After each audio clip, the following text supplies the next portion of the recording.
Magandang araw po mga kalingap, may bagong update po tayo kay Carla. Bago ang lahat, kung hindi ka pa nakapag-subscribe sa channel ko, paki-subscribe po sa aking YouTube channel at i-click ang bell button para sa panibagong update. Mga kalingap, sa pagbisita ni Jomar sa bahay ni Carla, tila ba may kapansin-pansin rito dahil tatay lamang niya ang nasa bahay. Bakit kaya? Sa araw na iyon hinahanap nila si Carla dahil may importanteng sasabihin ito bagamat wala ito at di nila mahanap. Tugon ng kanyang ama ay umalis raw, siguro mga kalingap ay nagtitinda na naman si Carla, kaya namataan nila ito nakaupo habang tulala, ano kaya ang iniisip nito kung baka may problema ba ito? Labis na pagkalungkot ni Carla.sad, inaasahan niya na nakita na niya sila Jomar, nag-iba na ang ihip ng hangin, tila bang naging masaya na si Carla. Sa ngayon mga kalingap, hirap pa rin si Carla na tanggalin ang kanyang hiya, subalit nakikisabay lang ito, para rin sa pakikisama. Habang magkatabi sila ni Jomar, tila bang naiilang si Carla na parang gusto niyang umalis sa tabi ni Jomar.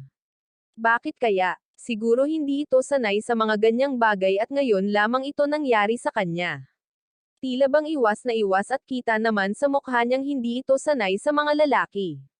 Masasabi mong napaka-inesenteng babae si Carla, kaya ganun na lamang ang kanyang reaksyon.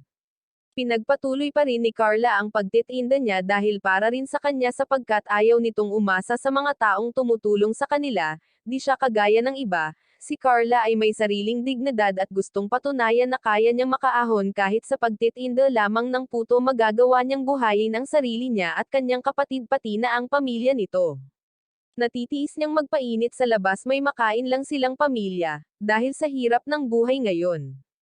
Unti-unti nating natututunan ang pagsasakripisyo, kahit hindi pa sa taong gulang ka, inaaral natin na mabuhay ng sarili mismong paghihirap, kahit papano nagpapasalamat pa rin ito sa mga kalingap dahil nababawasan kahit papano ang pagod ni Carla.